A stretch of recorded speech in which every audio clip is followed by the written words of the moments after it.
I'm Nick Hughes, and this is Founders Live Conversations. Rebecca Alexander. Yes. Welcome. Thank you. Welcome to Founders Live Conversations. Thank you. And man, last night you were the winner of Founders Live Portland. Congratulations. Thank you very much. Yes. It was really fun. It was so great. Sum up your experience. Yeah. Oh, God, I just have to say, being in a room of other entrepreneurs and people who are really excited about business and startup and, you know, the energy that comes with that is just really always wonderful. It's always a nice way to end the night, and I always feel like I want to go home and like do all the work. Yeah, it's really energizing for me. So yeah. For first and foremost, it was that. Love the experience of being able to, you know, get asked tough questions by really smart people too.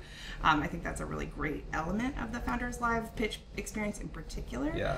You know, it's not 5 minutes of, you know, pitching and then 2 minutes of questions. It's really flipped. Right. and I appreciate that a lot. So That's awesome. Yeah. And so, you know, AllGo, Mm-hmm. it's your company, Mm-hmm. and which we'll get to that. Yeah. But yeah, briefly, what have you created and why? Yeah. So we are, we've created a review platform where people of size, fat people, plus size people, however you want to refer to us, and you're welcome to use all those terms today. Which you probably will. Great. Can review public places on a variety of comfort and accessibility factors. So, do chairs have arms? Do tables and booths move? Those kinds of questions. And the idea is, you know, we're going to put this information out there. We're going to crowdsource it. And people will have access to the information they want to feel comfortable and confident when going out. Wow. Yeah, this is amazing. Thanks. And when you pitched it, I literally, I was like, oh my God, you know, like from the courage that I feel like that it took. Thanks. To the insight and actually someone and a team really tackling this problem and saying, you know what, like, let's create something better and let's create something that people can look to that in the end benefits their life. Mm-hmm. So again, I just want to say, like, congratulations, so cool. But let's take a step back because I think it's interesting. I'm curious your story. Where did you grow up, and then how did you get into, obviously you're an entrepreneur now, but what was the path to get here? Sure. So I am a lifelong Oregonian. I have lived here my entire life, and I grew up in Southern Oregon, went to college in Salem, and moved up to Portland, which was sort of the big city, given my experience after a couple of years after college. So I've been here for a little less than a decade and have been mostly working in the nonprofit sector. Uh-huh. I really feel like a community-based person. Like I'm really just deeply tied to the relationships here and the network I have here. I grew up in a town where, you know, I went to the grocery store with my dad, and like, you couldn't spend less than 45 minutes in the store because you would run into so many people that you knew. And I started to feel that in Portland, and knew that this is where I wanted to be. And so the work that I have done to kind of stay here has been actually supporting the community through the nonprofit sector. So I have been working for the last 10 years raising funds for nonprofit organizations, primarily domestic violence organizations. Wow. Yeah, so, you know, you get to meet a lot of wonderful people who want to do good work in the community around that, and that has just been really rewarding and also really challenging. So I found myself wanting to take a break and kind of switch gears, and you know, I got the chance to do that, which I'm really grateful for. Right. Manoush Zamarodi, you know, she has the Note to Self podcast. Yeah. She talks about the power of boredom. And that's sort of where I was. So I took a break, got bored, and then let this idea that I had sort of been thinking about for a couple of years really marinate with me. So I noticed starting a couple of years ago that anytime I went out to like meet a new donor or a new prospective donor at a restaurant or a coffee shop, I would frantically go online and scroll through photos of ravioli or whatever I'd have to look through to try and get information about the seating in a public space. Not having that information made me really anxious because I was worried that in this situation where I needed to be impressive and I needed to represent my community, survivors, that I was going to come off as, you know, unprepared or unprofessional by not being able to fit in a seat. So I also want to stop here and just like identify that, this is not my issue. And yet a lot of people have this issue. And so how should I think about it, and people that don't have this issue start to think about this, because it does affect a lot of people. So how can you help us with that? Truly, sure. So think about it. I think one of those things is it's almost like a flipping of the switch when you recognize that people have these concerns. Like, you can do a lot, right? So when you suggest to friends, to go out for happy hour, like, you can do a little legwork and make sure that those spaces are accessible. Right. Or, just take their lead when the hostess asks you if you want to booth or a table. Like, that's a really simple way to help, right? Like, don't answer that question preemptively. They say, what would you prefer? Right? Really great. Yeah. Really great way to do it, because that doesn't force them to bring it up if they're not interested in talking about it with you, because it is a sensitive subject. Right. Yeah. And so on that note, like, you've really picked, this is a sensitive subject. So AllGo, again, you're creating this space, and essentially it's a website application. So let's describe there, like, what, as you're building it right now, but what is the experience going to be? And how is it going to serve people?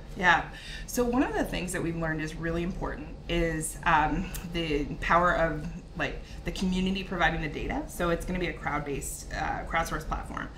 And beyond that, it's also going to be a crowdsourced platform that's linked to your data as a person. So one of the things that we've heard a lot in our user research is, okay, so my friend who is, say, a size 16, which is the average American woman's jean size, she might say that this booth is really comfortable, but me, a person that's bigger than a size 16, might not trust that data, right? So we are building it intentionally with that kind of diversity of body sizes in mind.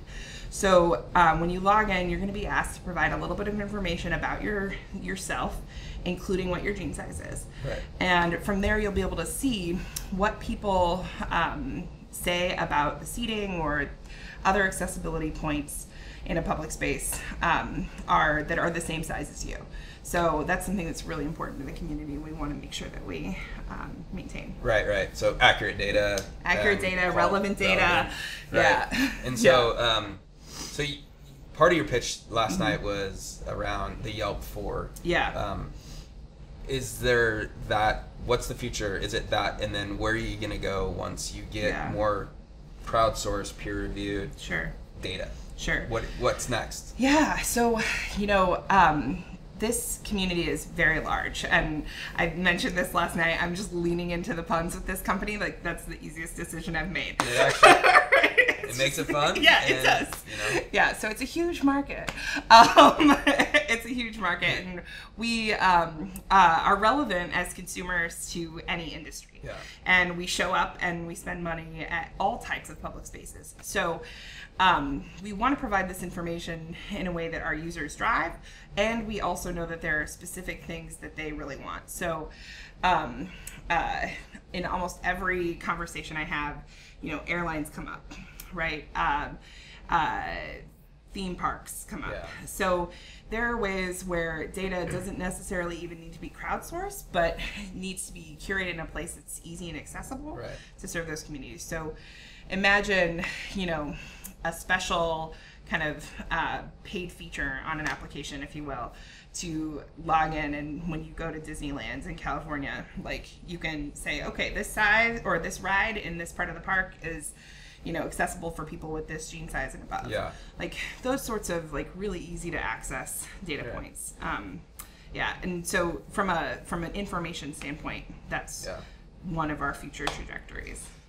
This came up last night, a question on, why would you not, or are you going to go towards the, like, let's improve their life, let's make them healthier, lose weight? Yeah. I have my thoughts on why you wouldn't do that, but what are your thoughts on that? Yeah. Because I could see that probably coming up a lot as well. Yeah, sure.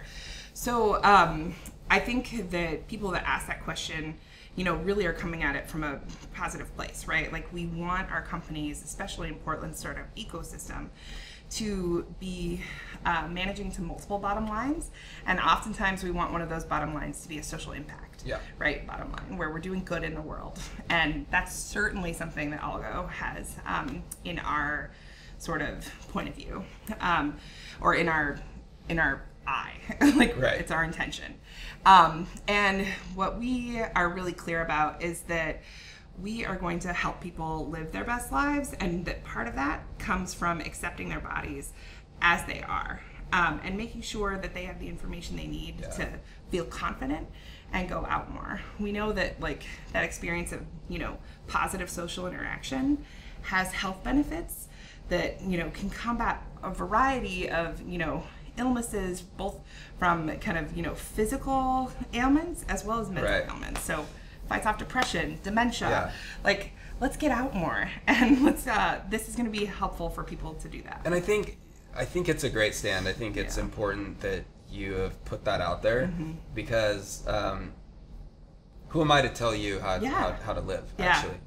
You know, and that doesn't mean that we are encouraging unhealthy behavior, but when you look at the health and nutrition industry and the diet pills and all, I mean, it is bad, and it's actually unhealthy. It is. So I'm so glad that you're going from a acceptance of your body, of course, involved in your entire experiences. I think making healthier choices, that can be very, very different. That can be social, that could be nutrition, that could be activity, but I think what you're actually doing is you're at least helping individuals live a more holistic, healthy life. And that's what you said. We really want that holistic piece to be, you know, in the forefront of our company's values, and we think it is. We also, you know, like you were saying, you know, health isn't really a moral imperative. You know, it's something that people feel a lot when it comes to, I think fat people in our community, they feel a lot of ownership, you know, over fat people's bodies and their health, and, you know, people want to control and offer advice that's often unsolicited, you know, to fat people. And it's just, it's really, I think if people really knew the impact that they were having, they probably would be less likely to do that. We know from, you know, multiple data, you know, studies that the experience of stigmatizing fat people, of, you know, encouraging them to quote, diet or count calories or what have you, actually has a negative impact. So the number is something like 97% of people who lose weight in some of these longitudinal studies will gain it back within 5 years, plus some. I mean, it just, diets don't work for people. And so we're really clear about that as a company, that it's not something we're interested in engaging in. We're about accepting people who they are. We like to say we're not about shrinking bodies, we're about expanding worlds. And that's really who we are as a company. So, you know, female founder. Clearly the numbers are there. Low numbers, and also, you know, even as your size and just what you experienced, you have a tremendous confidence to you that I think is great. What changed? How did you flip that? Because I know that there's a lot more people in this world that are struggling with some of the issues that you previously struggled with. And how did you flip it into it actually is working for you? You know, this is a rough question, and I think it's something that a lot of fat people struggle with. I think if being totally honest and totally vulnerable. Us. It's just right. Us it's here. just us. There are no cameras. I think I spent a lot of my life living as though I was a before picture. You know, like waiting for that after picture. And there was a time when I just decided that, like, that's not real. Like, this isn't the before picture. Like, this is who I am. And as soon as I did that, I could do anything. So, and honestly, that was one of the biggest hurdles for me in starting this company. Like, I never talked about my body, even though I think I was no longer quote, living in the before picture, like, I still didn't want to, like, acknowledge my size with people that I didn't trust. I mean, even my best friend, like, I never mentioned to her that the reason I never sat down in her backyard was because her little wooden chairs, I was afraid weren't gonna, like, support my weight. Yeah. Like, my best friend, actually the person that inspired me to start this company, I never mentioned that to her. And then I started talking about it, and wow, it's easier every time I do it. Yeah. And you know, I'm one person in really what is a movement of body positivity activists and fat acceptance activists who are out there every day saying, health is not a moral imperative. My body is valid. I deserve to have beautiful things made for me. And yeah, I'm really grateful that they've been having those conversations for a long time because and I think if I was going to put words to it, there was acceptance, but also you really took ownership of it, and when you overcame that issue, you felt so much more powerful. Yeah. And not only that, but I think what you also did was, of course, because you started the company, you realized there's millions of people that have the same issue. Oh, that was it. That you can help. Yeah, I mean, I come from the nonprofit sector, right? Like, I'm a helper. That's who I am. And so when I noticed this behavior in myself, I then, during this kind of period of boredom this summer, I read 2 wonderful books, Hunger by Roxane Gay, and We're Never Meeting in Real Life by Samantha Irby, which if you haven't read, read that. Yeah. Oh my gosh, it's so funny. I laughed through the whole thing. But both of them described this experience of going online anytime they were invited somewhere new and frantically researching to find out whether or not they were going to fit in a seat. And it's just, you know, once I saw that, I was like, okay, I'm not alone. So how many people experience this? Yeah. And that's when I started asking others. And it turns out a lot of people experience this. And so when I realized that 61% of fat people that I encountered experience this kind of anxiety often or always when going out, and that it would prevent them from living the life that they wanted to live. Wow. I was like, this is a solvable problem, and I want to solve it. You know what's so cool too? You're actually in the minority, which is you found a problem. I think 10 years ago, 5 years ago, you probably wouldn't have came out and said, I'm going to start a company for fat people. You wouldn't have said that. Yeah. But what you did was identified a massive problem in this world, a painful problem, and now you're creating solutions for it. Right. Most founders that I talk to, they're the, hey, wouldn't it be great if? And now they're taking the idea and trying to shove it around a problem. Yeah. That's the wrong way to do it. Yeah. And what you've done is said, here's a huge problem. Here's a big issue. Yeah. Puns. Yep. Right. This needs to be fixed. Right. And now you're going to create solutions that then will work, as opposed to here's an idea, let's try to find a problem. Yeah. So I think that's really amazing, and you know, I think you actually didn't realize that you're doing that. No, in my opinion, well, I don't think you realized. No, I think actually we did. So I read in Roxane Gay's book, she has this really poignant line where she says, you know, the bigger you are, the smaller your world becomes, and that's when, you know, I really asked myself, I was like, how can I stop fat people's worlds from shrinking? That is not acceptable. And it felt like this was the answer. Information. We all just need to know, because it's the not knowing that creates the anxiety and that prevents us from going out and doing the things we want to do. That's awesome. Yeah. I want to transition a little bit into some lessons that you've learned. This is your first time as a founder. Yes. You've already learned lessons. So, you know, just even from like, you know, pitching your idea, whether it was like at the event, the Founders Live event, or to possible partners or investors, what have you learned when you're like pitching your story? Yeah, well, starting with that, it's got to be the story, right? That's just absolutely what people are motivated by. You know, I think we're blessed, you know, with a kind of technically less than complicated product. You know, people understand what a review platform is.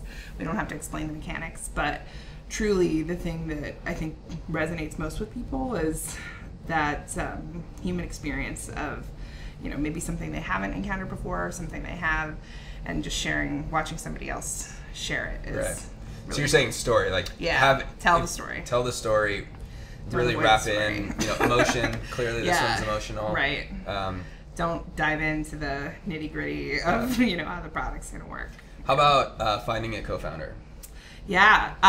So I don't know if I've necessarily learned lessons around that. I think it's required, I think the biggest thing that I want to say about that is I know that I couldn't be doing this on my own. So I have an amazing co-founder. Her name is Michelle Amar. She is, a